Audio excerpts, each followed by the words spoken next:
Alright, this is Danhausen here, very nice, very evil. You are watching True Heel Heat. Probably should have had MJF do this, but here we are.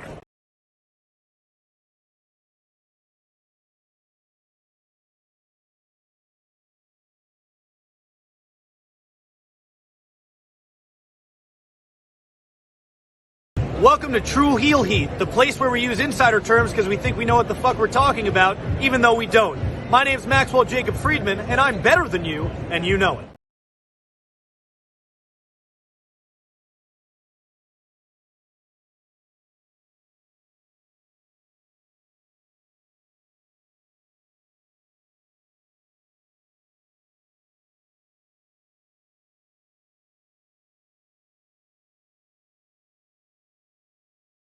Rob Van Dam, listen to True Hill Heat. Pow.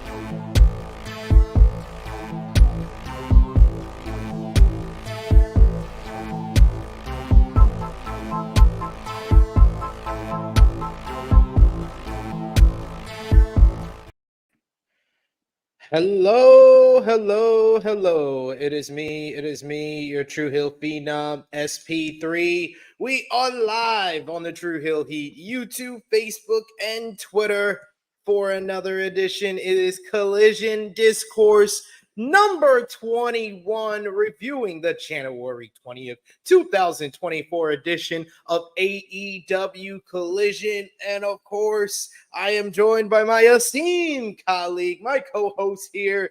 He is on location doing work.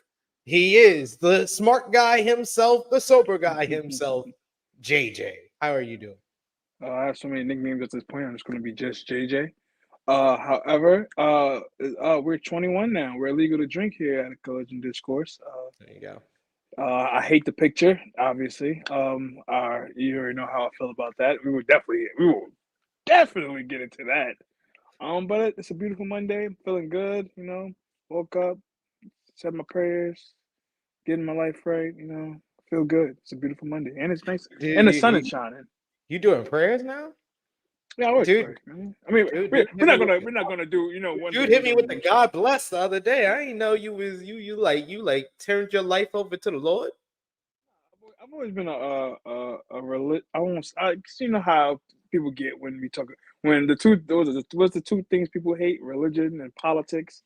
Yes, But yes, I am a strong believer in faith. I feel like everything in life happens for a reason. It's the universe or whatever you believe in. People should always have strong belief in faith because without that, I think a lot of people don't get through life. That's just me. But look at this man dropping knowledge on a Monday afternoon, right. Monday morning for some people. Oh shit! Yeah, we're this not man's gonna, a changed man. We don't even need the warning anymore, do we? Maybe I won't go that far. People still sin from time to time, but with these motherfuckers, especially wrestling, yeah. There you go. Fair enough. Well, yes, we are here to discuss. We're back. We had a week off. Made Romeo wake a thumbnail for no reason last week, but we're back. We're back, baby. That's why he didn't want to do one this week. We're back, baby. He was like, you better make sure that this is happening because I'm not gonna waste my time. But yes, we're back, baby, to talk about some AEW Collision. So I want to thank you all if you're joining us live. Thank you all if you're watching us on demand. We appreciate y'all for joining us and watching this video. Remember to show that appreciation back the simplest way possible. Drop the thumbs up on this video. Share this video with all your wrestling fans, friends, and family on all your favorite social media platforms. If you're new to the True Hill Heat YouTube channel, hit that subscribe button. Hit the bell to stay notified for all the great content here. And of course, sound off in the live chat. We love to interact with all of you. Your super chat donations, if you want to give back to all of us, we always appreciate those. It helps out all the contributors that you see on screen with us. We'll try to highlight as many of your comments as possible, but the super chat donations will always get top priority. Like our good friend, we got a new one, Glassdoor Gamer. Thank you so much for joining us in the chat and sending us a super chat donation to start things off. He says, thoughts on Raj Giri clowning Edge / AEW. Can you like sparring me up on what he's talking about? Because I don't know. So it was one of these accounts put up that they put up the picture of Adam Copeland wearing the sunglasses after his interview on AEW Collision, and it was like, oh, Adam Copeland has been one of the greatest flops ever in AEW. It's been a flop. And Raj Giri retweeted the post and says, I hate stuff like this when it's actually true. And he got a lot of heat because people are like, it's not true. What are you even talking about? How is he a flop? Raj Giri is just, he has a hate boner for AEW. Remember, guys, this is the same guy most smart that said, he said back in 2020 that Hikaru Shida was only AEW Women's World Champion because she was fucking Kenny Omega. So once he said that, I lost all respect for him. I have respect for everyone in wrestling media, not Raj Giri. He's a fucking clown, and that's why not a lot of people will fuck with him. Not a lot of people do fuck with him. Just because people that are cool in the industry, you know, like Ebu of Wrestle Purists puts on spaces where Raj Giri makes a ass of himself because he's drinking hard liquor and wants to say every fucking inappropriate thought in his head. I don't really give a fuck. I don't give a fuck about Raj Giri. Damn, I feel bad. I was about to pop a shot. Now you said he drinks hard liquor. Now I don't even want to drink the rest of this Terramana. At least when you drink hard liquor, you don't go undermining a woman's freaking hard work and saying that she's fucking somebody and that's why she's getting a push. Like, imagine being talented. But just imagine being talented, actually being a hard worker, you know, proving yourself to become a champion. And, you know, you got a dickhead, like, as you said, Raj. I don't know who he is, but you are very into tune in these wrestling streets. So I'm going to take your word for it. He's a dickhead. And saying that because she getting her cheeks clapped by the cleaner, that she's not worthy of being a champion. Kind of sad. But Raj, I don't know you, and I don't want to know you. This is the same guy that said that Mercedes Moné is ruining her career because she was in New Japan. Oh, yeah, he could definitely eat a dick and die.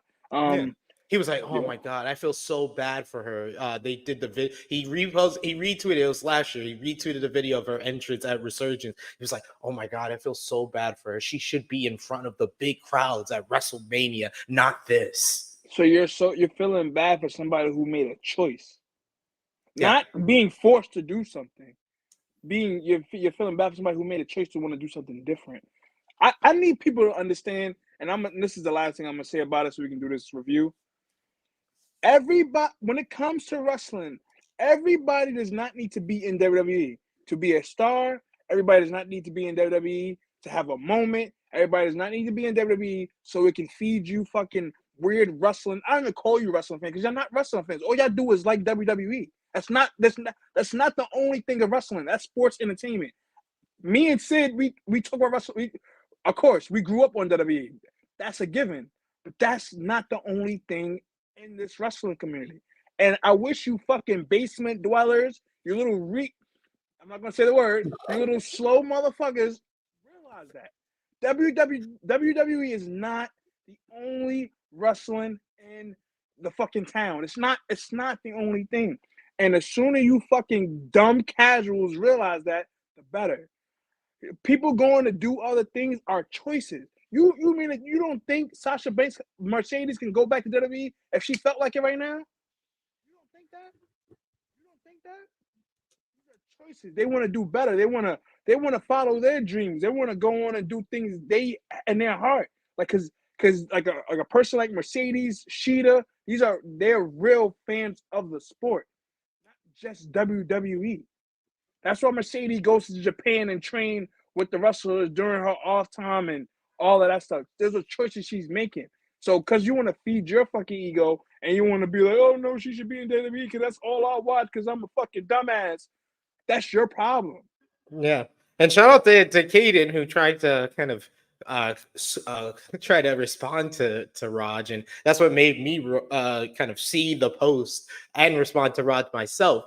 because Caden retweeted what Rod said about Adam Copeland and was like, no, that's actually not the truth, and that's not what's actually happening. And what was Rod's response? He says, "What data do you have to support your argument?" And I was like, and then I responded, I was like, so we're only supposed to base our opinion on something based on graphs and ratings and attendance, not I don't know, actually watching the product and seeing and forming our own opinion in that way.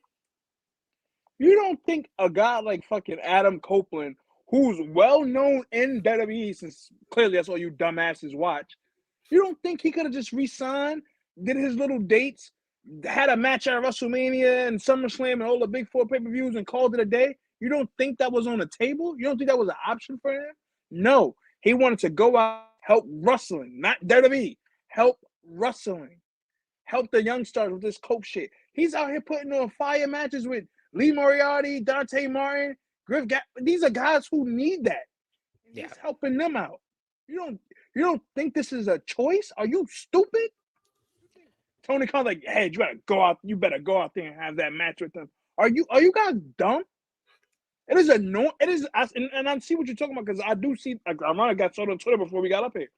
This is his choice. These guys are making these choices. Adam Copeland has been wrestling for damn near 30 years. He has that choice to go and do 40. What he wants. Yeah, he has that choice. He's been a champion. He's headlined a Mania. He's multiple world championships. These are choices. That's why I hate when you dumbasses online talk about, he's not in. This is what he wants to do. That means you were never a real fan. You're just a fucking casual. Or they're just a bad faith grifter. And that's what they just think there's a lot of bad, the only thing in the world. There's a lot of bad faith grifters who don't watch AEW but hate posts about AEW. So I think that is what. And don't even know what's going on. They're basing their opinion of a fucking highlight they just saw online. No, I really feel like the person that made that post, the original post, just saw the picture of Adam Copeland and made the post. Didn't watch the match. Just posted the picture. That Dante Martin match did more for him, I'm sure, his whole career. And I'm sure he is more than grateful that he got that opportunity to even have that kind of match. Because if you want to be technical, if Adam Copeland, before they went out in that ring, be like, no, you're only getting 5 minutes with me, kid, and I'm going to squash you. He would have had no say so. He would have had no say so in it, because who was Dante Martin to tell him, what kind of match they're going to have? No. He's trying to build the young stars up. Dante Martin's 22 years old. You think he's not thinking about that opportunity he just got? You don't think he relished and is appreciative and happy that, probably a career highlight for him. Exactly. I just went toe-to-toe with fucking Adam Copeland. This guy's been fucking main events, WrestleMania, TLCs. His career is set. He doesn't have to do this. He chooses to do this because this was taken away from him. And the fact that people try to shit on, this coach, what is it doing? Oh God, I haven't seen a Edge match since he's left WWE. Let me go eat some cheeseburgers and pop some soda because I'm such a dumb fat ass. Like, it's annoying. It's annoying. You dumbasses got to do better and stop trying to gatekeep wrestling. These motherfuckers don't know who y'all are. They don't care about y'all. They just take y'all money, and y'all stupid asses be online complaining and trying to bait wrestlers and say stupid shit just because y'all can say it. And y'all know y'all pussy in real life. Stop it. Stop doing that. That shit is annoying. Words and opinions of Sober Guy JJ do not necessarily reflect those of True Heel Heat, its viewers, or affiliates. Shit, yo. I was letting you cook, but it was the delivery of pussy that got me. I was like, nah, he's all angry. Because it's the truth. Like, it's the truth. Like, the way I be trying to talk to these wrestlers online, that niggas never even had a fight in real life. It's wild. Like stop doing that. The way they talk to fans and talk to people that are just like them, fans, like they talk reckless. It's ridiculous. You like AEW. I don't like you. I'm gonna go eat another cheeseburger. I'm such a dumb fat ass. Yeah. That's what they do. That's all And then they do. and I get the people that gaslight me. They'd be like, "All you do is post about AEW." It's like, nah, I can show you like the several posts I made about WWE. I literally talk about everything. I was literally crying about Kazuchika Okada leaving New Japan the other day. I talked about Will Ospreay and Josh Alexander. WWE superstar said you literally was at WWE meeting, doing meetings for WWE puts food on my table. Like stupid. Stop that's all I have being to tell dumb. Because you're jaded and you have that thought in your head, like, oh, he does not like WWE because he talks about other wrestling. Guess what? It's a wrestling podcast. WWE is not the only fucking thing in town. And as soon as you want to see me talk about WWE on my Twitter, it'll be tonight when Raw is on. You want to see me talk about it on stream? Rated Raw review tomorrow. But yeah, it's kind of like what we've been talking about this on like the True Hill Heat Flagship podcast. We talk about it on AE Ramble, and now we're talking about here. It's just like the toxicity of like wrestling fans, especially when it comes to AEW, and not all of it is coming from like a good faith point of view. But I do like the fact that some of the good faith criticism we have levied at AEW is starting to be addressed. So I am glad to see that. Like, how do you gatekeep? In my mind, like, how do you gatekeep something that they don't even know you exist? Like literally at all. Like if you Triple H, you walk by Triple H in the street right now, he'll probably get security to turn your stupid ass away. Like, what are y'all doing? What are y'all really doing? And I hate to use the fake word. This is sports entertainment. It's not even a real sport. It's not even a real sport. It's entertainment, guys. It's so weird to me. Y'all weirdos. And I'm not even talking about our True Hill Heat fans. Because we talk about everything, so I clearly hope y'all knowledgeable in wrestling. Y'all weirdos. But you see, folks, you learned a lesson. We send a super chat donation and we'll go like 10, 12 minutes talking about it. Thank you so much, Glass Star Gamer, for leading us off. And keep sending those super chat donations. They always help out and help the flow of the show. But let's get into the show. We're reviewing here AEW Collision this week was from St. Louis, Missouri. What did you think about the crowd on Saturday night? Well, we already know St. Louis is a historical wrestling city. And, not casuals. They appreciate wrestling. So the crowd was pretty good throughout the whole night, honestly. And, of course, why would they not be? Because it was a solid show. It was a solid episode of Collision Show. Yeah, I would say probably outside of the Continental Classic episodes, this was top to bottom like the best wrestling show for Collision that we have seen. Probably like non-Continental Classic, like top to bottom. I think I've heard multiple people say different matches was their favorite of the night, including our opener for the show, which was Jon Moxley making his return to All Elite Wrestling, and he's going one-on-one with the leader of Shane Taylor Promotions, Shane Taylor, who was with Lee Moriarty in his corner. This was a hard physical bout. These two guys just just beating the hell out of each other. A very hard-hitting bout. Really got going towards the late portion of this matchup when they had a quick strike exchange, what led to Taylor doing like a miss with the right hand on a lariat, hitting the left hand lariat for a great near fall. He went for his finisher, but Moxley was able to reverse. He hits the Death Rider into the Bulldog choke, gets the win by referee stoppage. Shane Taylor does not give up, but this was a very hard-hitting bout. I do like the physical nature of this matchup. It wasn't my favorite match of the night, but definitely a good one with Jon Moxley picking up the win in this one in just under 10 minutes. After the matchup, Moxley gets on the mic and says this is going to be his year. He says if you want to be his opponent or teammate, you better keep the hell up. So seemingly, and the commentary mentioned it a couple of times after this promo, it seemed like Moxley was kind of alluding to challenging the different members of the Blackpool Combat Club. Yes, definitely. I think that this might lead to Moxley versus Claudio, because Moxley has not only faced, but he has beaten every other member of the Blackpool Combat Club since coming to AEW, except for Claudio.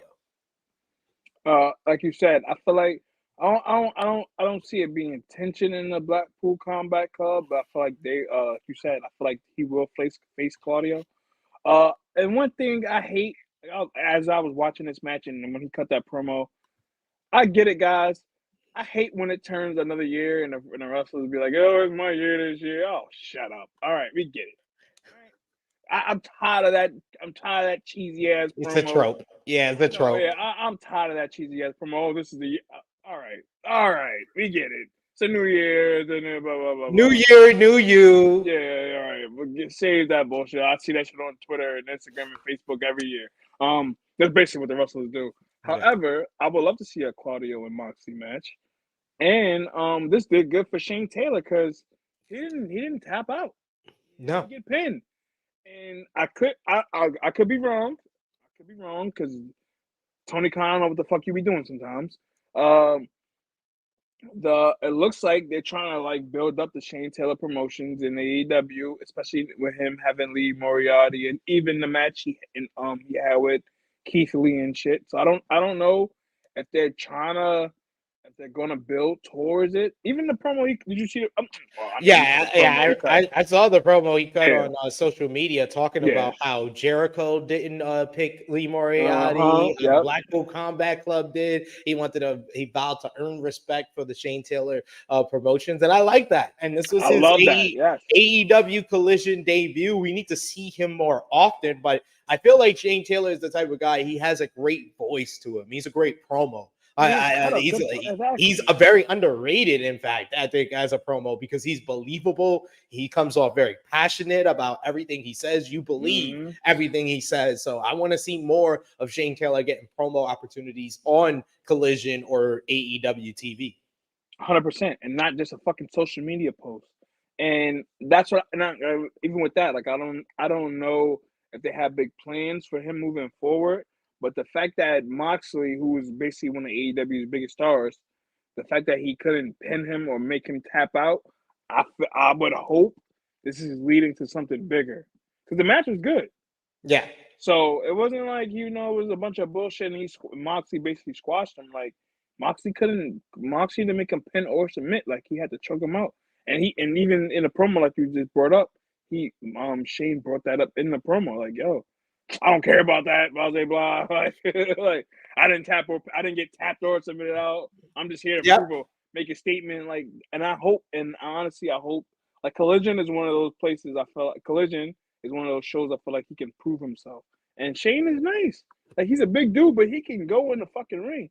And even since All Out, like he's been proving that when he's gotten those opportunities. So I hope he continues to get those opportunities to show and prove himself. Because I'm a Shane Taylor. I like Shane Taylor. So he's a ROH guy. He's kind of was like one of the bigger stars. And he got a fire theme song. So anytime I hear a fire theme song, I kind of get a little biased. I'm sorry. Shout out to Michael Togger, former Nexus member who made that track. But he did? Yeah. Shut the front door, really? Yeah. We get a clip back of what happened between Hook and Samoa Joe on Dynamite. What did you think about that match from Wednesday? I'm gonna be honest with you, bro. I did not watch the whole thing yet. Sorry. But from the highlights, that shit looks crazy. So I mean, obviously, I was going through the deep abyss of toxic wrestling fans on Twitter before we got on the show. You need to stop wasting time with toxic wrestling fans and wrestling highlights. You told me you were watching wrestling highlights. You could have been watching Joe versus Hook. I could have watched Joe versus Hook. So I am definitely, when we get off of this and I'm heading on back home to Philadelphia, I will definitely watch that match because that shit looked crazy.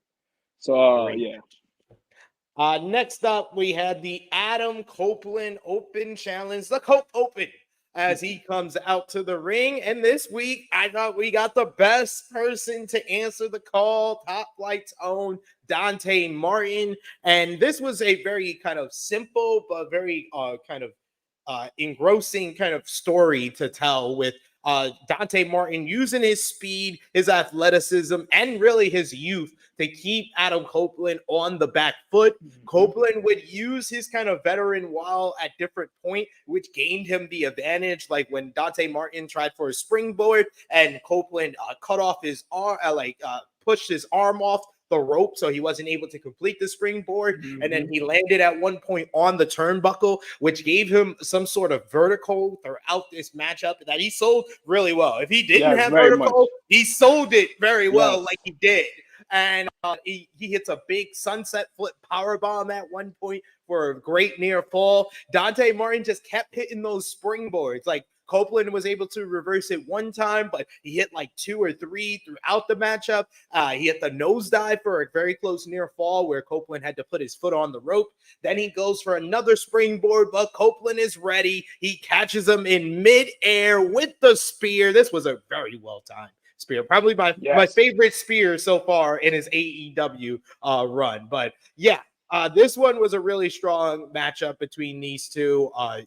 You had Dante showing a lot in this one. You had Copeland coming back, and he gets the win with the Grindhouse, his new crossface style submission move to pick up another victory on his road back to Christian Cage and the TNT title. Post-match, Tony Schiavone gets in the ring to interview Adam Copeland, who says that he is ready for anyone. He says these young guys are getting him tired with this Copeland, and he's wondering who is going to step up next. He said that it's been all the young guys, but where's the veterans? He's like, the veterans don't want to step up. The young guys are the ones that stepping up. They want to take a bite out of him, and there's a lot to eat. I'm a 5-course dinner. I'm no Happy Meal. I don't even know what the hell that means. He says that he just works harder, like Christian Cage said he was going to do when he came to AEW. And that's why he's going to take the TNT championship and bring it back to TNT. The crowd was very involved in this one. This was a great promo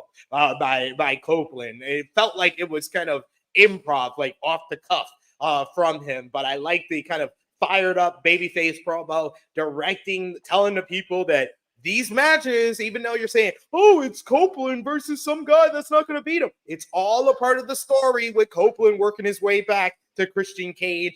And boy, oh boy, do we have a person stepping up for the Cope Open this Wednesday on Dynamite. Yes.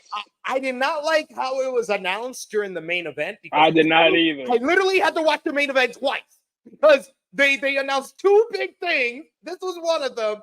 But yeah, this Wednesday, AEW Dynamite, a dream match that your 2018 self would boggle their mind that you would say the rated R superstar Edge Adam Copeland will go one-on-one with Minoru fucking Suzuki. How did Tony expect people to pay attention to the finish of the main event when, like, Kevin Kelly couldn't even pay attention to the finish of the main event? And you know what pissed me off about that? And I'm so happy you brought that up just now.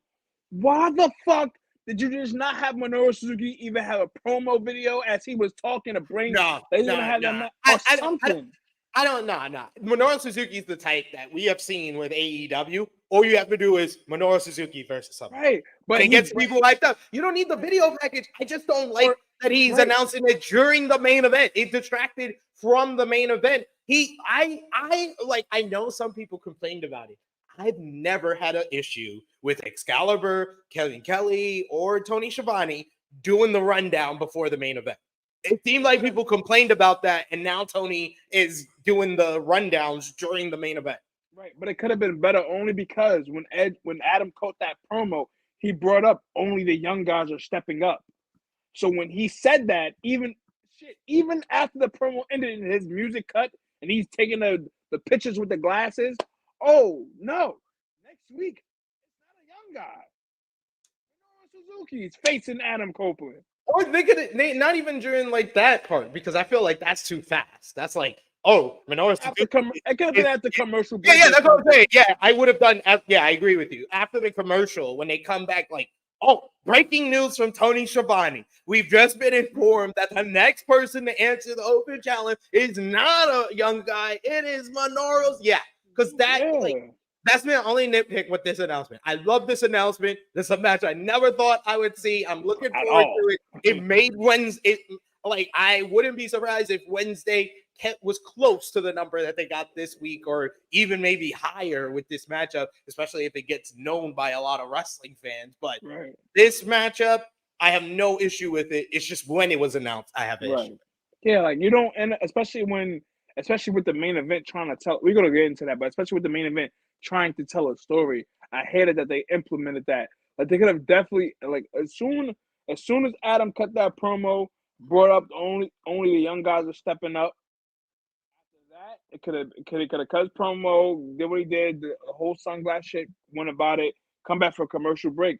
Oh, this week a young guy. It's not a young guy stepping up. It's Minoru Suzuki. Yeah. Wait till the end of the show, like you just said. That was my only gripe with that. But it doesn't even matter because that match I cannot wait. That match should be fucking crazy. But that promo, because it wasn't a part of the show. Adam cut it on social media. That promo he cut to build that match. Oh my god. Wednesday, I cannot wait. This man's gonna try to have every New Japan match he's ever had in one Basically. match with Suzuki. Like every New Japan match he ever watched, he's gonna try to have it against Minoru Suzuki. He's just gonna go in chopping, hitting big forearms. It's gonna be great. It's gonna be great. We go backstage to Lexi Nair, who is with the Blackpool Combat Club's Bryan Danielson and Claudio Castagnoli, and interviewing them about their main event matchup against Eddie Kingston and Ortiz, bringing up that they both lost to Eddie Kingston in the Continental Classic. Bryan says he was doing fine before you brought up his loss to Eddie Kingston, which is the lowest part of his career, which is also the greatest and highest part of Eddie's career. He said his run in the Continental Classic is a career highlight, but he is going to make him regret it, and they want revenge. Claudio Castagnoli says 9 months, 20 years of my damn life. I'm sick of Eddie Kingston. And tonight starts them getting rid of him. So I like this promo here by Blackpool Combat Club. And it seems that now Blackpool Combat Club are heels on Collision. Yeah, basically. I mean, obviously, they would definitely prove themselves to be heels by the end of the show. But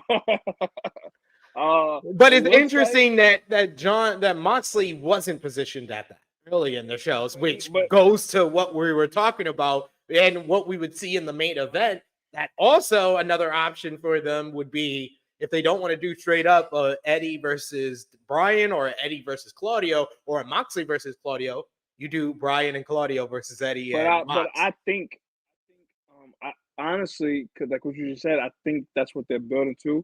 But I also think before we get to the climax of that feud situation, I feel like Eddie does face Bryan at Revolution. Yeah, especially how that show ended. But anyway, most definitely.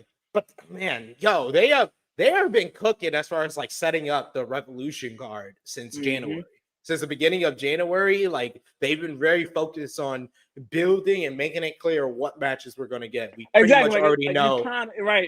We pretty much already know we're getting Sting and Darby versus the Young Bucks. We're getting Joe, Hangman, and Swerve. We're getting Deanna versus Timeless Tony. We're getting Orange versus Roddy. We're getting Copeland versus Christian. That's like 6 matches already, and we still got 6 honestly weeks. Now I think we get from Saturday. I think we're probably getting Rosa and Hart. Julia, yeah. We're gonna talk about that match next. We got Frantic World in the chat who says the BCC t-shirts are fire. I do like it. It's so outrageous. It's so outrageous that I like it. Yeah, the fact that everyone from the group has a damn different animal is kind of funny. I do enjoy it. I do like the shirt. I do. It reminds me of the Elite shirt when they had the different animals. With different animals, like with the little globe around it. Damn. Yeah. And that's so crazy. That was 5 years. Like time really does fly because that was so long ago now. 5 years ago. 6 years ago now. Because this is that was 2018. That was right before they announced. This is like when they were leaving. Ring of Honor to like AEW starting and shit. So crazy. We are backstage again after the commercial break. Leslie Nair has an interview with first with Top Flight, but then Private Party come in. They interrupt. That leads to a challenge between the two teams. I did love Isaiah Cassidy putting the do-rag on Yes, I Lexi love it Nair too. and her just doing the pose pizza, at the yeah, I end. know, I was like, yo, Lexi, we must protect Lexi with at all costs. Lexi is awesome. She has like completely been in character, like gotten into the fun of everything with the whole minion thing on Ring of Honor and then stuff like that. Just really makes me like her. Like I like both of backstage interviewers in AEW between her and Renee. 100%. And I'm glad that kind of basically not implementing, they're basically letting us know that Private Party are heels. Yeah, especially how they cut that promo with after the with Top Flight. So I'm glad they and then plus they're cocky New Yorkers. That's heel in itself. So I'm happy with that. Throwing the killer pink do rag on her, throwing the piece, that was fire. And honestly, now that Quinn is back, I really hope they do something with them because they're charismatic as fuck and they could go in the ring. Like don't waste it this time. Because I don't understand that when AEW first started and when they beat the Bucks and it went nowhere. Nowhere. So hopefully now with him doing his vlog and having more traction and having more fans and him being able to show his charismatic side when he being, I won't call him a lackey to the Hardys, but basically being in the mix with the Hardys. Hopefully this leads to more for Isaiah Cassidy and Mark Quinn because they have it. They have it. They're talented, they're charismatic, and they can go in the ring. What the fuck more do you need? Agree with you 100% there. Next matchup was the aforementioned Queen Amanada going one-on-one with the returning Thunder Rosa, her first singles match since August of 2022, nearly 2 years ago. And Queen Amanada has been the workhorse for the AEW women's division to kick off 2024 so far. And she's in there with another woman that is known for hard-hitting action. And this was a physically intense battle here. These two women did not hold back in just chops, big forearms, big kicks to the back. The work from Amanada on the back, I thought at one point she legit was hurting Rosa's back. When she did when she was about to do the double stomp on the back and Rosa turns over, I was like, did she really hurt her back? And she's like protecting her back by doing that. Rosa does all of her big offense. She does the combination camarón in the corner. She does a big sliding drop kick against the ropes. And then she finished things off with the Tijuana bomb to pick up the win here. This match got plenty of time as well. Did have a commercial break in the middle, but it got 9 minutes, 19 seconds. And I really enjoyed this one. This was one of my favorite matches of the whole entire night. These two went in there, had a low-key banger in less than 10 minutes, made both women look really good. And I love Thunder Rosa just talking that trash, showing that confidence that she's known for, saying that I never left, and she putting all the champions on notice. And then her interview on social media was fantastic with her just fully confident, saying I never left. I went out on top. I was a champion. You guys everybody's talking about all this. I was a champion. I went out on top. But you know what? I'm going to still start from the bottom, and I want to make my way back to the top. I like that explanation. That is what we've needed for like the last month since she's been back. That promo of her explaining why she's not going right after the AEW. Not coming back and having a random fucking tag match and then disappearing for a few weeks. Like, it doesn't make any sense. And honestly, also kudos to Nigel and Kevin Kelly tonight with those explanations and driving the point home with certain matches like the Edge and Dante Martin match, with letting him know about the vertigo shit and leading into that finish. And also this match, Amanada, when Kevin Kelly was basically letting her know, like, yo, her back might not be fully healed, and then driving on to the point of Amanada working on her back throughout the match. Like, it made it mean more. It made it mean more. Like, oh shit, maybe she's not fully 100%. Maybe she hasn't worked that ring rust off because she hasn't had a singles match since August of 2022. So kudos to Nigel and Kevin Kelly for that as well. However, fucking belt back. Julia Hart, get the fuck out of here. Thunder Rosa, get that belt back. Do something, please. Don't have her come back and waste her time. I feel like the fact that she had to relinquish the belt, which sucked. I feel like if they're leading to Revolution with her and Julia Hart, I'm all for her winning that belt back. I'd be totally fine. I don't think Julia Hart needs the long reign. I think it would help in her progression, of course, being a champion for a while. But what we've seen for Julia Hart since she won the title is that her winning the title was the best match that she's had. Right. And when you don't have her in a matchup with Chris Statlander and you have her in a match with an Abaddon or Anna Jay, it hasn't been that good. So, but we do know for sure Thunder Rosa works really well with a lot of these women on this AEW roster because she just goes in. She has these physical matches, and I love the fact that they put her in there with Queen Amanada, who is someone who instantly was like, "Oh yeah, I'm with the shits. I'm gonna beat the shit out of you. I'm gonna kick you in the back as hard as I can." Like, fuck your injured back. He is like, and I love the fact that AEW has put her on the Sky Blue regimen. I talked about it on AE Ramble. I say it all the time. The Sky Blue regimen is when you see the same girl on Dynamite, Collision, Rampage, and Ring of Honor. You know they are on that Sky Blue regimen of get as many reps as possible, which got Sky Blue. She was one of the most improved wrestlers of last year, and Queen Amanada just coming back from injury. She's only had 8 matches, but 6 of them have been in this month for AEW and ROH. That's a fact. I love what I'm seeing. Love what I'm seeing from Queen Amanada. More Thunder Rosa on my TV. I better watch Collision next week and see Thunder Rosa. It don't have to be a match, Tony. Just give me an interview again. Give me another promo or something. Give me or just play the interview you put on social media. Play it on TV next week. How about that? We'll make it even. You don't have to book her next week, but play that interview, please. Okay? All right. But we got in the chat here, Frantic Girl say Alexi is having so much fun. The fact that she's DDP daughter always blows my mind when I think about it. Seriously. DDP daughters like to they like to play in that chocolate. So hey. Jesus Christ. I'm just saying. She with Big Bill. What you talking about? I'm talking now. I'm just saying, but the other daughter, she had a black man knock that ass up. So I'm just saying, damn. You sharing all the information out here in these streets. Okay. They a little cultured, is all I'm saying. They're like a little seasoned. They for the culture. Frantic World says, I love this women's match. Thunder Rosa looks really good, and Queen is getting better. That Sky Blue program is working. Yes, Sky Blue regiment. We don't say program. It's regiment. You put them on the regiment, don't get better. Anna Jay needs the Sky Blue regiment. They were putting her on a mini Sky Blue regiment, but she needs the full thing. She'll get better. I'm telling y'all. It works.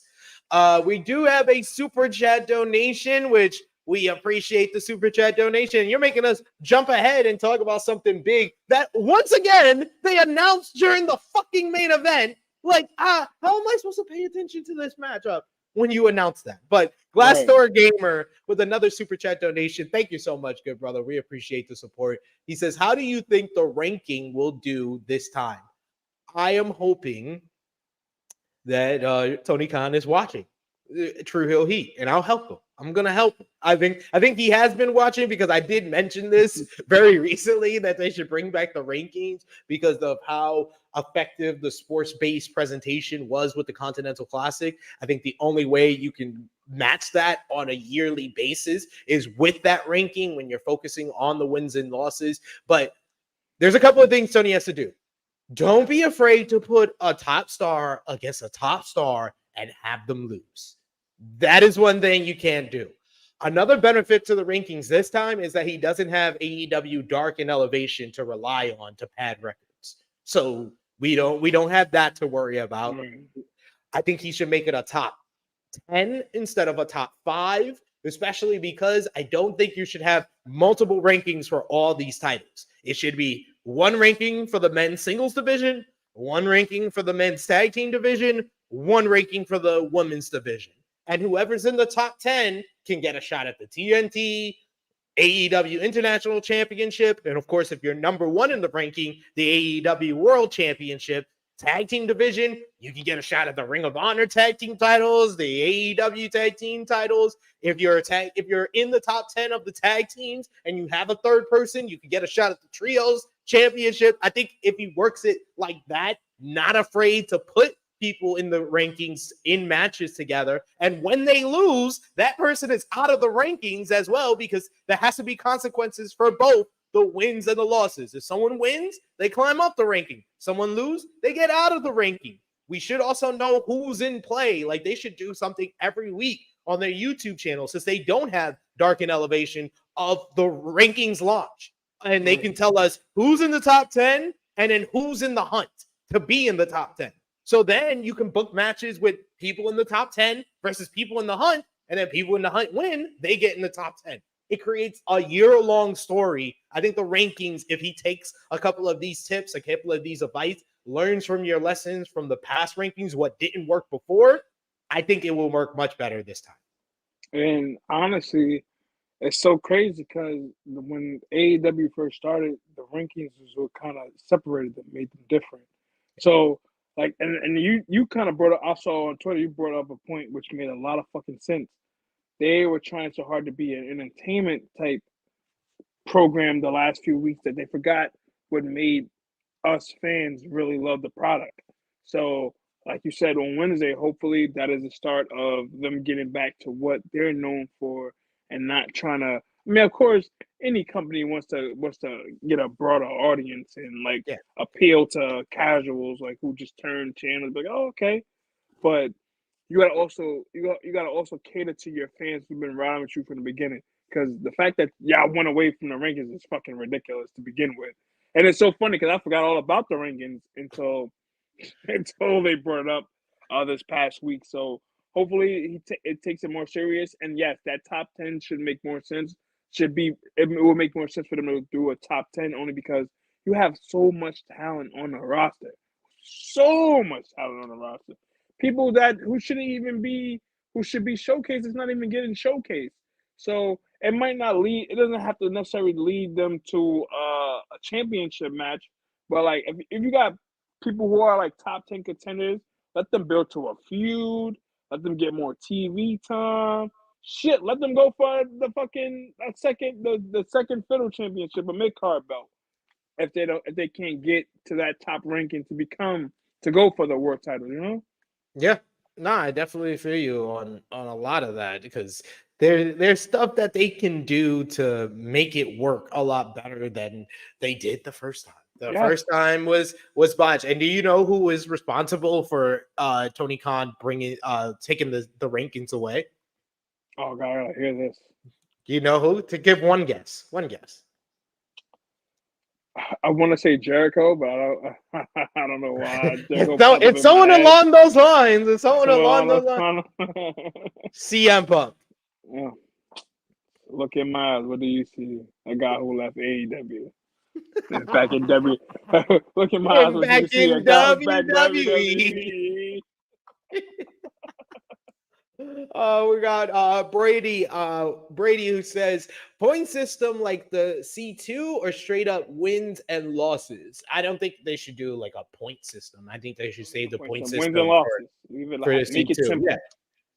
Yeah, because it's pretty simple. Like right now, I know like if they are saying, okay, Wednesday we're gonna have the first rankings, then the people who should be up on top is like Swerve and Hangman. It should be 1 and 2. They should be 1 and 2 because Swerve, I believe, is 2-0 in 2024.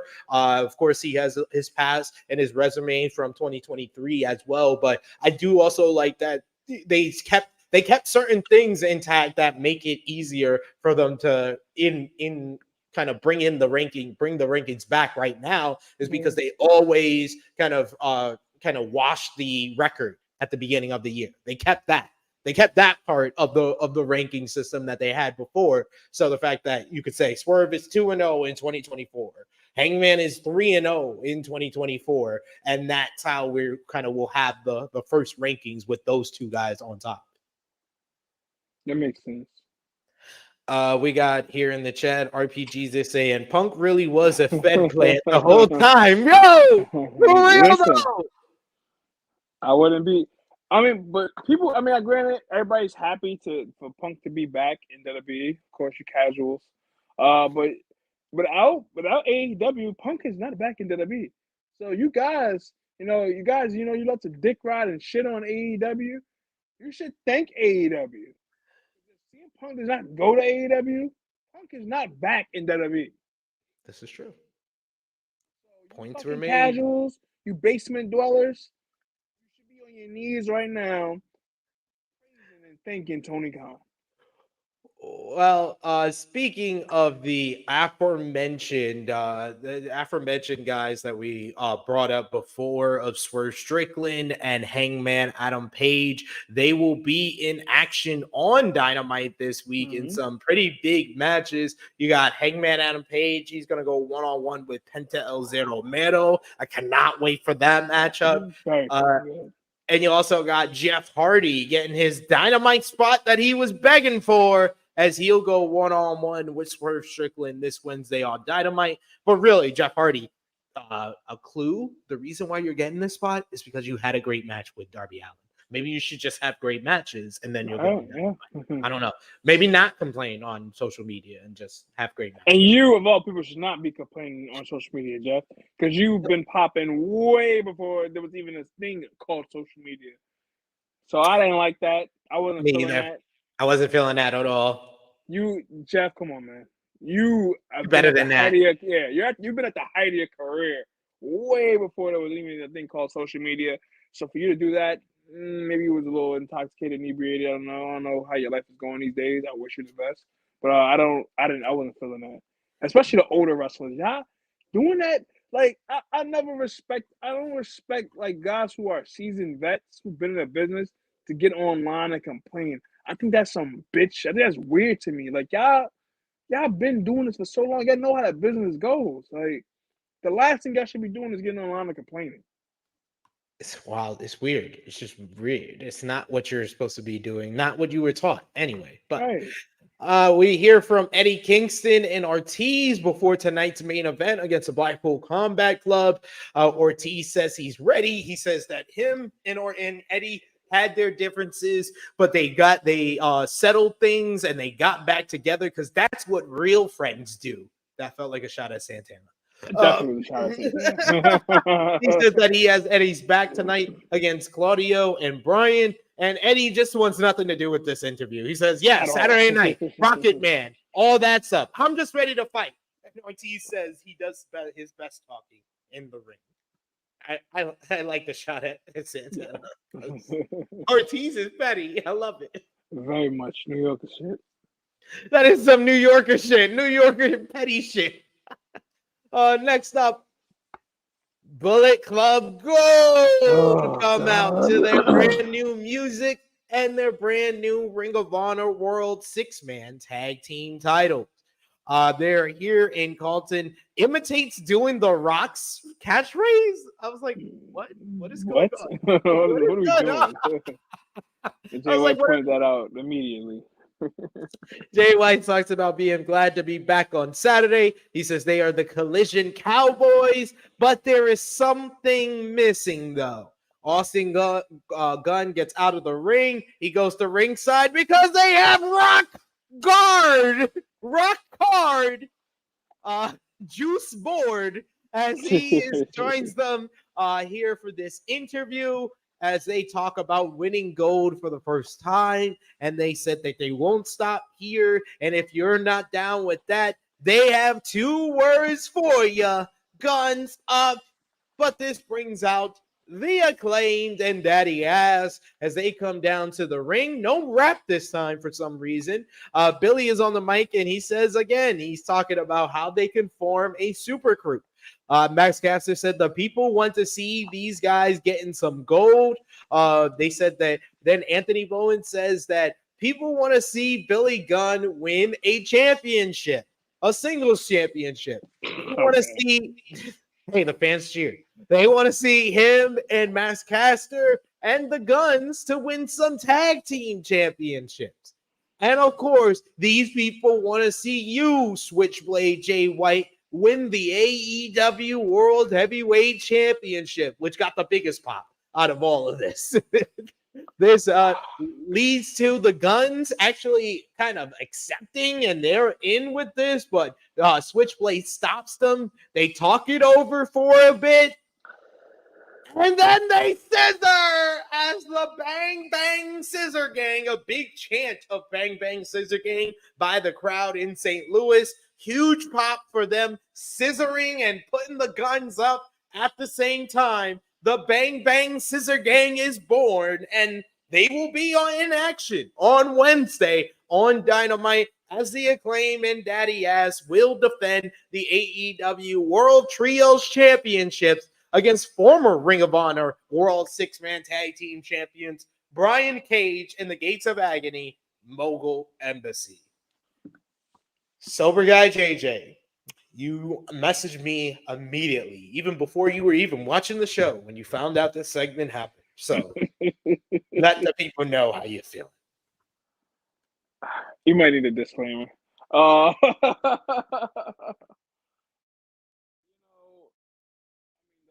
think the last episode before we didn't do last week, I explained my disgust of this stupid fucking feud or group or whatever idea they were trying to have with the Acclaim and Bang Bang Gang. I can't stand the fucking Acclaim at all. They're corny. I'm tired of Max Caster raps. I'm tired of Anthony Bowens. Sorry, I didn't mean to say that. Hi, Jesus Anthony Bowens. Oh my God, what the fuck? Words and opinions of Sober Guy JJ do not necessarily reflect those of True Heel Heat, its viewers, or affiliates. I'm tired of Anthony. I'm tired of this whole thing. I'm tired of Daddy Ass wants to be a father on Father's Day, and then after Father's Day is over, he doesn't want to be a dad no more. I don't understand why Jay White has to succumb himself. The talented fucking man he is, the freaking, I'm gonna call him a New Japan legend at this point, because Switchblade was running shit in New Japan for a few years, and I don't know why they are succumbing. And then even this, it's like this fucking Guns and Acclaim shit never ends, yo. Like, why? Why do they keep like what? Who was pitching this shit to Tony? I'm about to cry. I'm so tired of this shit.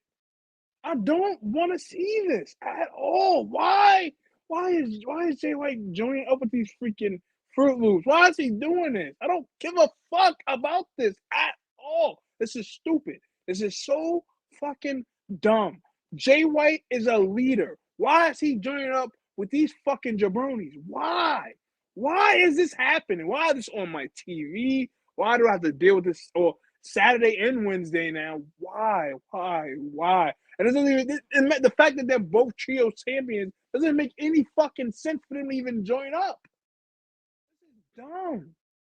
So they have the belt. They're a 6-man team with the belt. They have another 6-man team with the belt. So now they're both together.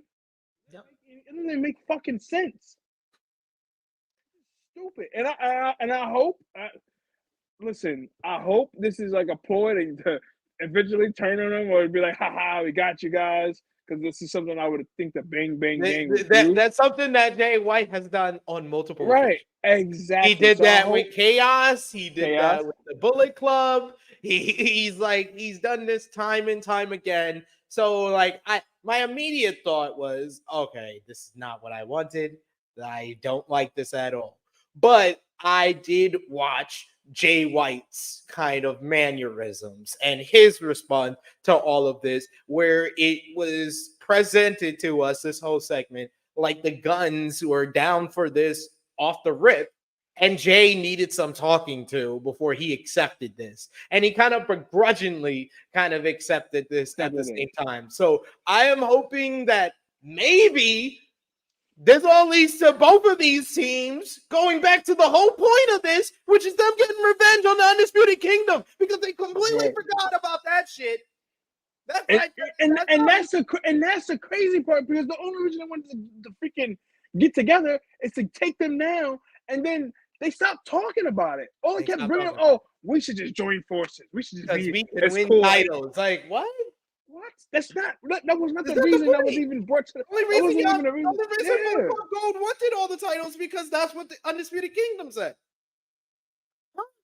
Like it's just like it's very head scratching, that whole part of it. Like you gotta have to go back to going after Undisputed Kingdom. So if that's what this leads to, them going back to Undisputed Kingdom and then Bullet Club Gold eventually turning on the Acclaim, and I think that that's going to come very quickly, because it does seem like we are leading to the Acclaim versus Bullet Club Gold at Revolution, title versus title. I'm about to say for all about. You don't need a Ring of Honor 6-man tag team titles when you have an AEW World Trios Championship. You just don't. Exactly. And the fact that you're displaying those titles on AEW, even though it's supposed to be for a Ring of Honor, is it's not needed. Like as you said, it's not needed. And maybe that was the original plan, but of course, with Cole being hurt, all this shit is up in the air. Cole is hurt and Juice is hurt. I think that's also a thing for that Bullet. Is also true. But with me, again, when me and you discussed, when I had to vent my frustration about seeing them go join together, I feel like as for now, White, obviously Jay White can carry the gang, Bullet Club Gold, and I hate to say it because the guns are just was basically in the Acclaim territory for me. The guns have improved, and I feel like they can do their own thing now until Juice gets better.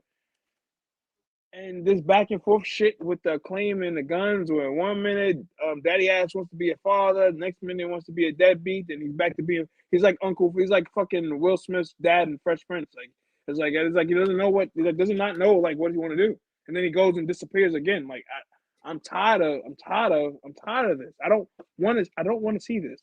And again, like we just described how Jay White is. I hope this is like a psych motherfucker. Maybe they cost them the titles on Wednesday. Maybe that was a ploy and then they end up feuding, having that match at Revolution. That I don't even want to see that. I don't want to see any of this. I think the match at Revolution would be good, and hopefully put a fucking bow on the Acclaim versus the Guns. Because this is now like nearly 2 years of them feuding. Like I said on Rated Raw review that it felt like it's been a full year of Alpha Academy versus Viking Raiders. It feels just as long with the Acclaim and the Guns. And with the same story. It's not like anything has changed. 1 minute Daddy Ass wants his kids back, next minute he's turning on them. So it's not like they made anything different. It's the same shit. What's up, good brother? Power Driver Finisher. Oh man, we on the same page. Power Driver Finisher. He says, "Let's be 3. I'm rewatching season 2 of Daredevil because I kept getting Punisher clips. I rewatched season 2 of Daredevil. Oh my god, it's so good. Season 1 is better though. I'm gonna watch but I'm doing it in order. I'm kind of doing the Defender series in order." Not a real order because I watched season 1 and season 2 of Daredevil. I was supposed to watch Jessica Jones after season 1, but I watched Jessica Jones season 1, which is incredible. And now I'm watching Luke Cage. And I'm in the good part of Luke Cage, before Cottonmouth dies. Because the show has never recovered after Cottonmouth dies. Yeah, it never, not even season 2. Yeah. See the season 1 part 2. When Diamondback is the villain, oh my god, it's so fucking corny. So corny. Some of the worst costumes I've seen in the MCU. Well, so bad. But yes, I'm rewatching all the Defenders season, but a series or timeline basically. Just got y'all off track. You know how easy it is for us to do that. And to be honest, it's okay because we don't give a fuck about this. Well, at least personally, I don't. Hey, they are gonna. You're telling me they're not gonna sell a whole bunch of T-shirts for the Bang Bang Scissor Gang, though? I ain't buying one. Hey, maybe they do. Congrats to them. Scissor Club shirts. Come on, they're gonna sell some money. Scissor with a scissor and a skull or some shit. Like, yeah, fuck. It's gonna be dope. Dope stuff. Oh man. Okay, so they are showing some of these online promos that they have been doing because we got one of them right here. This is one from Wednesday on Dynamite with timeless Toni Storm, the best character in professional wrestling today. Timeless Toni says now she does admit that she knows Deonna Purrazzo. And she says that it does not matter. She says she will beat her. She will complete her. She will defeat her. And then she will eat her. HLA. No, the best part of this whole thing is her grabbing Mariah May's face throughout the whole thing. Mariah May started off the whole promo like walking around in a circle. Like, she threw the shoe. Only we threw the shoe. I love this whole act. Oh my God. This is so entertaining. And then the best line of the whole thing, she stopped the promo and her finishing catchphrase is not chin up, tits out, and watch for the shoe. She says, now, where is my pork dinner? Timeless Toni Storm and Deonna Purrazzo will have a face-to-face interview this Wednesday, AEW Dynamite. What did you think about this promo here? I love Toni Storm right now. My God, it's so crazy because if you would have told me this a year ago that she would show this kind of range and depth in a character and show this type of charisma, I'd be like, yeah, okay. I mean, she's nice to look at and she can go in the ring. But goddamn, man, when I tell you she has elevated, it's been great. This has been a great character for sure. Promo was great. Obviously, we know what we're leading to with her and Purrazzo at Revolution, and then they have their face to face on Wednesday. So it should definitely be something good to see. They can definitely put on a good match. Like she said, they their days in Japan, so they definitely have history. So I'm all for it. I'm all for this feud. Me too. I think they're gonna have a really good match if Toni tones down the character a little bit when the belt. That's all we need. You can have certain spots, but turn it down just slightly. You can still have great matches with this character. Next up, speaking of great matches, you had Daniel Garcia going one-on-one with the House of Blacks. Buddy Matthews. I love the new Danny Garcia video board. That shit, I was like, that shit fits him so much. Yes. The rainbow, the colors, and then him doing the dance in his symbol. Oh my God. House of Black was in Buddy's corner, so FTR comes down to be in Danny's corner. And this matchup, boy, oh boy, this was a banger. If you know the word banger, and this feud has just been spot on for giving us the match of the night. The best, like the great matches, the tag team match from 2 weeks ago we talked about with FTR and House of Black. I thought last week's trios matchup with Garcia and FTR versus House of Black was even better than that great tag team matchup. That match was tremendous. And then this match was a low-key banger with these two guys really bringing the physical action in this one. You get Buddy with the Hangman's neck breaker. Garcia escapes a powerbomb on the apron. Hits a big old power driver onto Buddy on the apron. This one was like hard-hitting physical. You had Garcia going after the leg. He does the figure four across the ring post at another point. We get a heartbreaker to make things work. Garcia goes for the Dragon Slayer, but of course, you hear Daddy Magic on commentary telling us what's always the problem with the Dragon Slayer. He says, don't go back. Don't go back too far. And then Matthews grabs him, starts slamming his head into the mat. Matthews hits a knee to the face. Then he hits a deadlift jackhammer, which was fucking awesome. Garcia is like basically on his knees, hurt. He starts dancing on his knees. So Matthews grabs him for a power bomb. But of course, Danny Garcia, he's like Kidman, who if you try to hit him with a power bomb, he goes for the face buster. If you go for a power bomb on Garcia now, he's always going to get that jackknife in, and he gets another win with it. 11 minutes, 19 seconds. another awesome matchup in this feud with Garcia and FTR versus House of Black. And speaking of which, a huge brawl breaks out between all 6 men. This leads to officials, security, and wrestlers coming down to pull this apart. This was a believable brawl as well, so I really enjoyed the fight after the matchup. When we come back from break, backstage is FTR and Daniel Garcia. Dax Hardwood's on the mic, and he said he is done with this. He wants to finish this once and for all. This should have been done, but they're going to finish it next week. 6-man elimination tag match inside of a steel cage. Tony Khan done said, no, fuck taking a punt because we're going against the Royal Rumble. We're going to make it fucking difficult for these wrestling fans. Elimination trios steel cage matchup. FTR, Daniel Garcia versus the House of Black.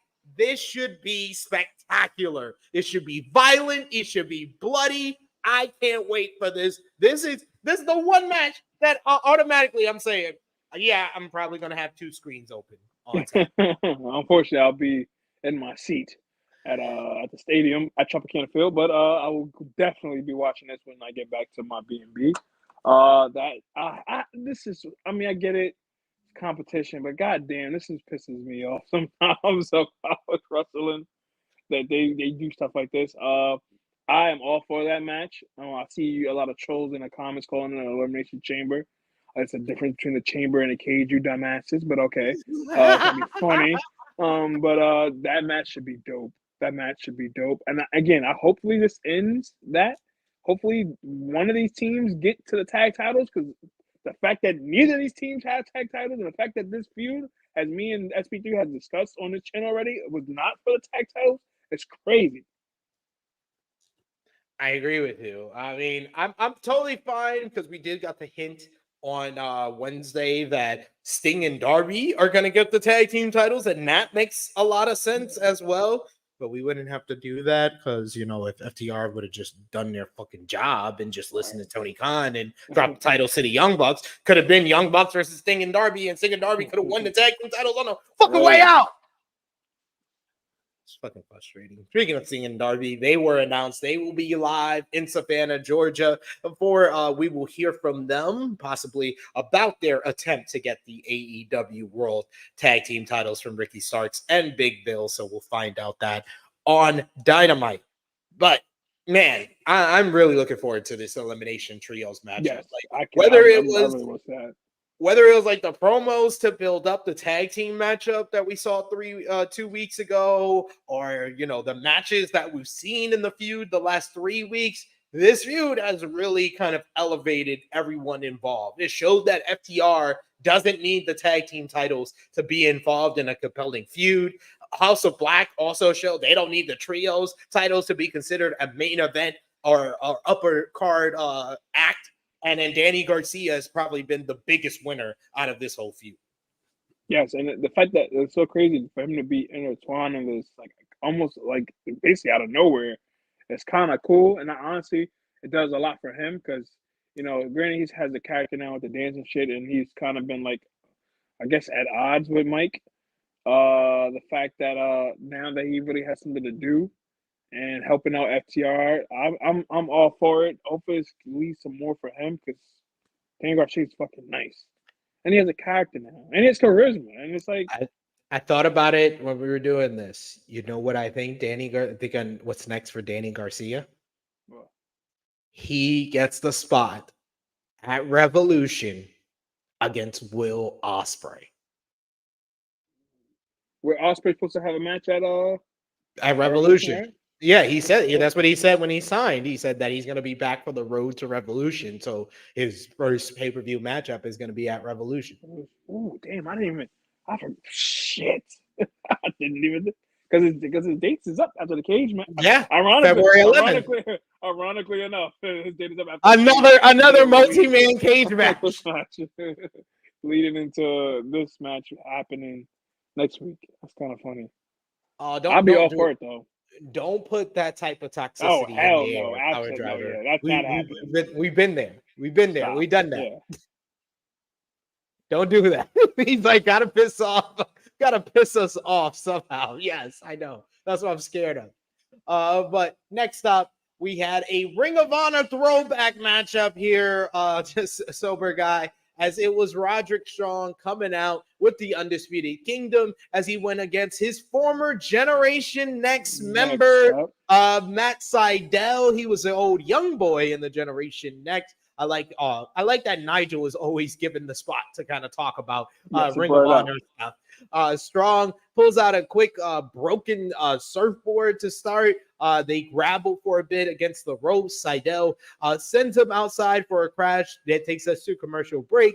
Sydal is in trouble, but he elbows his way out of a fireman's carry. We get some running shots, but then Roderick takes out Sydal with a big flying knee, and then he follows up with the end of Heartache for in 8 minutes, 15 seconds. Roddy Strong picking up another victory as he is on his way to getting a shot at AEW International Champion Orange Cassidy, and he says he wants that spot at Revolution, which makes no fucking sense. And the Undisputed Kingdom not looking too good right now. No.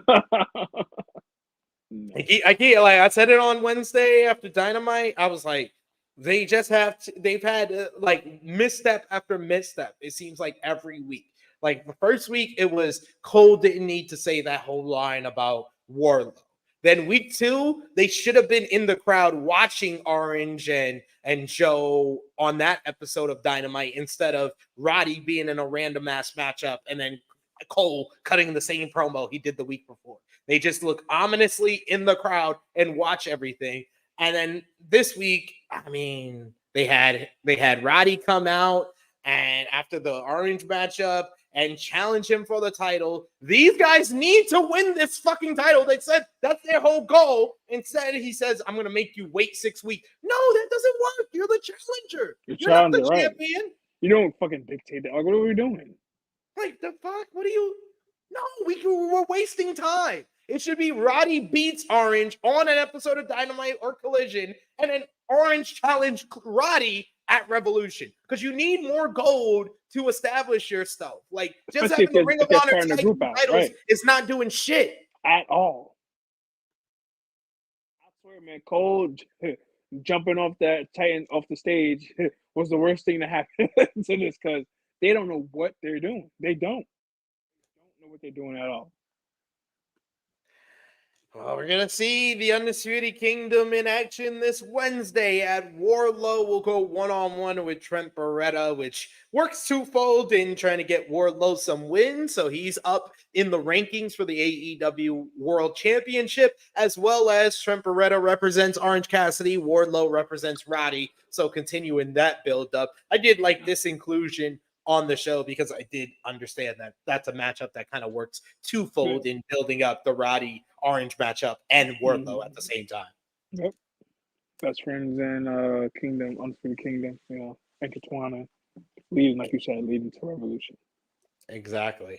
We got Power Driver Finisher says, I need more Roddy matches. I'm down for Roddy wrestling because I wish though that he kept the goofy character, honestly.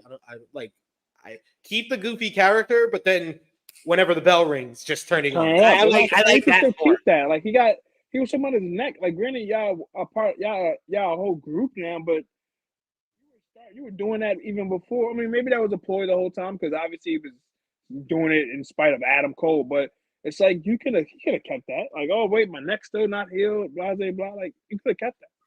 Yeah. We do got another super chat donation from the one, the only, our good friend Will Chisholm. Thank you so much, Will. We appreciate the love, and we'll give you one of our AE Ramble staples here because you send us a Tony Khan! This is also on you! Because you can stop this! Yes, he can.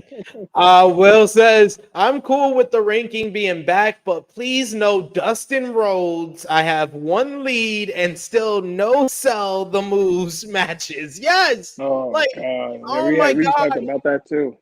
I don't like Dustin Rhodes. I don't know what happened. I used to like Dustin Rhodes. I was fine with him in 2019, in 2020, even in 2021. I don't know what's happened, but ever since 2023, I am not down with that. I think it's because Dustin told us his final year would be in 2023. So to see him still around, I think I'm getting annoyed by his presence. And Like, it's go no retire. selling. Go home, Goldust, please. Go finish the story with Cody. Right. Go be an agent. Go be an agent in WWE. I'm sure they'd hire you. They would. They definitely would. Just go over there, please. I'm good. But finally, JJ, we had the main event of the show. Blackpool Combat Club's Bryan Danielson and Claudio Castagnoli teaming up to verse the AEW Continental Crown Champion Eddie Kingston and Ortiz. The first 5 minutes of this matchup just featured Kingston and Danielson battling to see who the fans like more. They literally just kept posing and having no contact for at least 2 minutes of this matchup before we got a lock up. Danielson got control, kicked it away at the leg. That lets Danielson pose some more after he kicks Eddie in the back after a snap mare. Ortiz comes in and we get a double suplex. Then Claudio comes in. They work over Ortiz for a while, keeping him in their corner until Ortiz is able to start fighting back. He makes a hot tag into Eddie Kingston, who runs wild. He has a nice confrontation with Claudio Castagnoli, where they start trading big shots, but then he hits the machine gun chops, totally taking out Claudio in this one, battering him in the corner. Claudio comes back with a huge shoulder arm, hard lariat. Danielson comes in with a big top rope headbutt for a 2 count on Kingston before Claudio comes in, sending Ortiz into the barricade outside the ring. Kingston hits a big DDT on Danielson and tags out to Ortiz. Ortiz hits a T-bone suplex on Claudio. Eddie is stuck in the ring. He starts fighting off both Claudio and Bryan at one point. Ortiz fights back, but Danielson kind of overwhelms him. Meanwhile, while the referee is focused on the action between Danielson and Ortiz, Claudio is on the apron and basically low blows Kingston on the apron, which makes Kingston have to lay there and watch as Danielson batters Ortiz with the stomps to the head. He then does the yes chant and hits the Psycho knee to give the Blackpool Combat Club the victory. 16 minutes, 13 seconds. I thought this was another very good to great matchup on the show. All the guys worked very well and told a very captivating story throughout this one. And then the post-match I thought was very intriguing, as you had Ortiz apologizing to Eddie Kingston, Eddie checking on Ortiz, and then Danielson gets in Kingston's face. He says, "You're not going to hold those titles for long," and then spits in Eddie Kingston's face. Yeah, and Eddie's face was just like, this motherfucker. He was about to get up and was like, "I can't leave my friend, but I swear to God, I'm going to whoop this nigga's ass." Bryan says that it is over for Kingston. He's going to lose all those titles, and this is the beginning of the end. Great match. Everybody involved was really good in this one, but I really like the post-match with Bryan Danielson turning up the dickhead Bryan. It's great. No, seriously, yeah. I enjoyed the turning up. I guess we're going back to Kingston Danielson. I'm all for that. I feel like this match, if it's gonna happen at Eric keeps saying Rebellion, it's Revolution. It gotta be a stipulation. I feel, especially now that he spit in his face. Like, for God's sakes, like I could do maybe best 2 out of 3 falls. Yeah.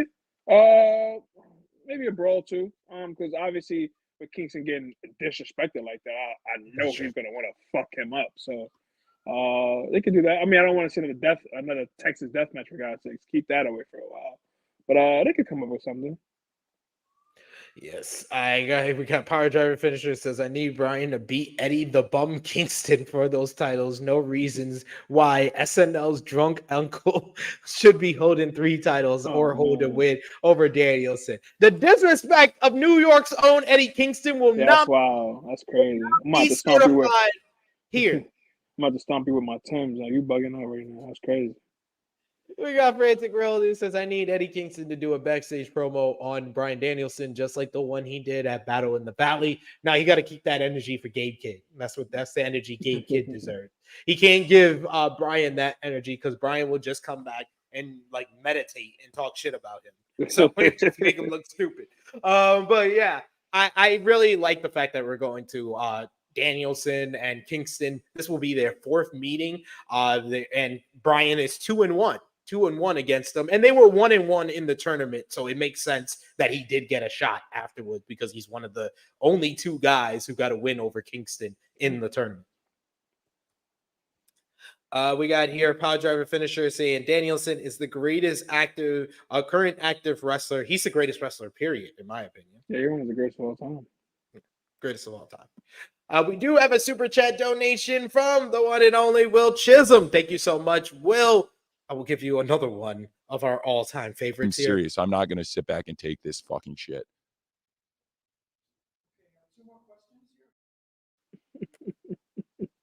Will says, I get a subject for your white WHT. I don't know. I guess he meant what if. What Yeah, if? Yes. Oh, okay. I got a subject for your what if. What if Proud and Powerful never got with Chris Jericho and got a real title run? Never forgive him for that. I do already have on my list of it's going to be What If Pro Wrestling that we're starting on the channel. I do have What If Proud and Powerful won the AEW World They Tag should have Team won titles. those belts a long fucking time ago. Yeah. When they had that momentum coming into AEW, they should have got those belts. I'll give you a little like sample of what I'm gonna be doing with this is that I really feel like the whole trajectory, the whole timeline, the whole secret timeline got adjusted when AEW decided to put the first titles on SCU and not the Lucha Bros. Because Lucha Bros should have been the first AEW World Tag Team Champion. Oh, give me a break. Yeah, I'm sorry. I love Frankie. I love Scorpio. I love both of them as a team, but no. Let them be the act to get the crowd hot with the worst place I've ever been in shit. They should have still been together, and they should have been the first trio champions. Because remember, when AEW first started, that's all they would do. They would put this SCU and trios matches. Mm-hmm. And look at them, not even there now. Power Driver Finisher says, "What if pro wrestling was fake?" Nah, what if the world was real? Hey, I don't know. What if?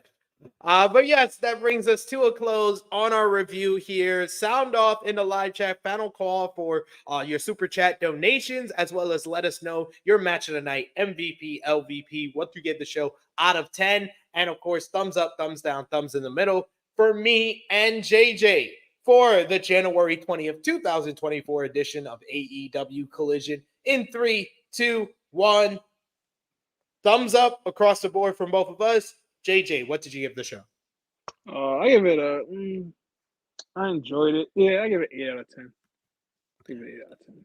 That's where I'm at. I give it an 8 out of 10. Solid to great wrestling throughout the show. I do like a lot of the stories going on, whether it be Eddie Kingston versus the Blackpool Combat Club, whether it be Copeland and Christian, whether it be Moxley's big challenge to anyone, and is that going to be a matchup with the Blackpool Combat Club? Rosa and Amanada was a lot of fun. The whole Daniel Garcia and FTR versus House of Black has been a fantastic feud. So I like the stories going on. I like the wrestling on the show. The promos were good. This is an 8 out of 10 show. Definitely. All right, we got in the chat, Power Driver Finisher says 8 out of 10. He also gives the show a thumbs up. Frantic World the same. He gives 8.5 out of 10. That Acclaimed thing knocked it down for me. We will go to LVP because that seems like a nice transition to ask you who's the LVP of the show. That's not even close. That whole fucking segment. Give me a break. Acclaimed, Bang Bang Gang, easy LVP. Easy. Not even close.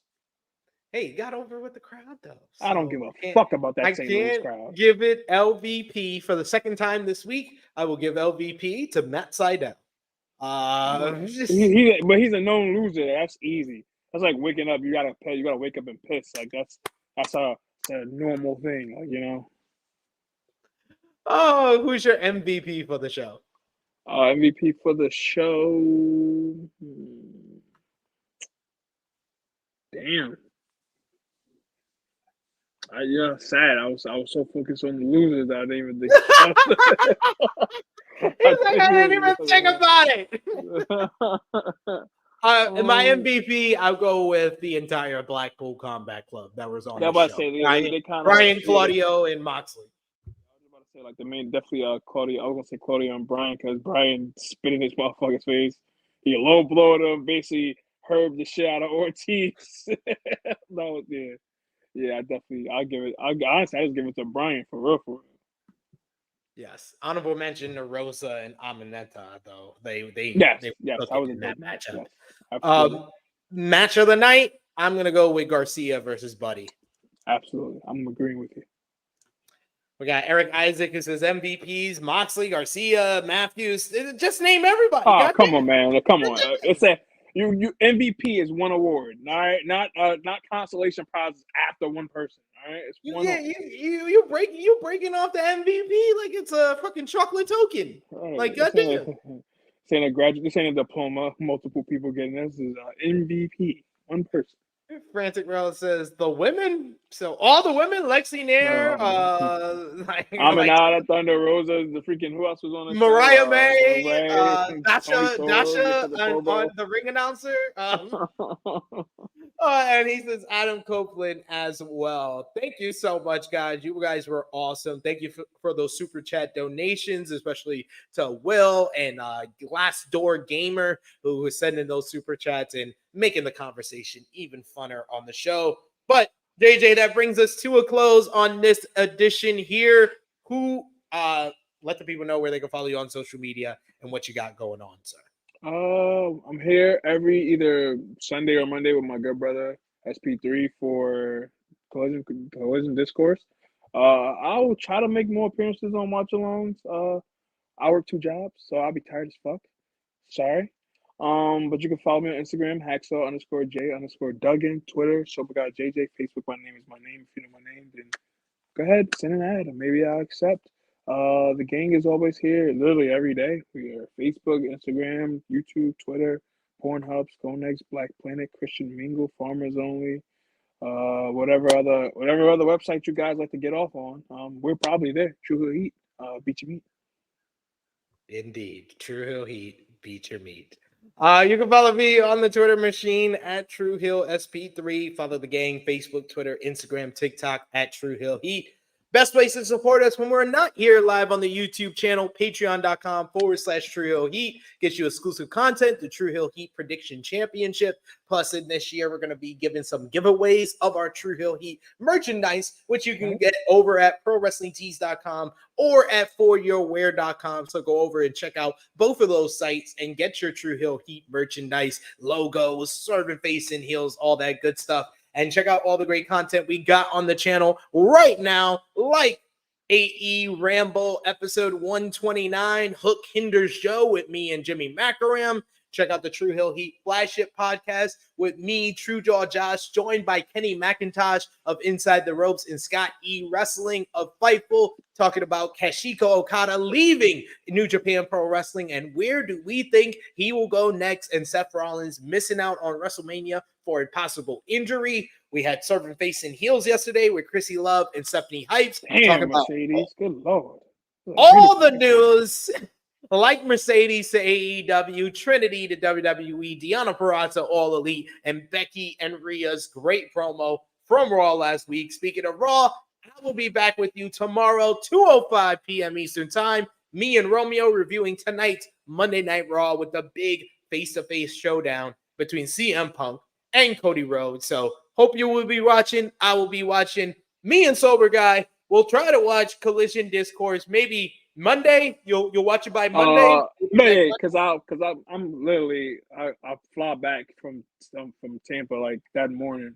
So we might be able to do it that Sunday. Honestly, I'll probably. Sunday we're doing the Rumble review. Right, the Rumble. All right, so come on, we need the live perspective. We need your live point of view. So if you're back in time, you could be on the Rumble review. So we'll do it that way. But yes, we got the Rumble review on Sunday. We got Collision Discourse. We'll be back with you next Monday. So join us for that. For Sober Guy JJ. It is me, your True Hill Phenom SP3. This has been Collision Discourse number 21. Bang, bang, Scissor Gang. We are signing off until next time.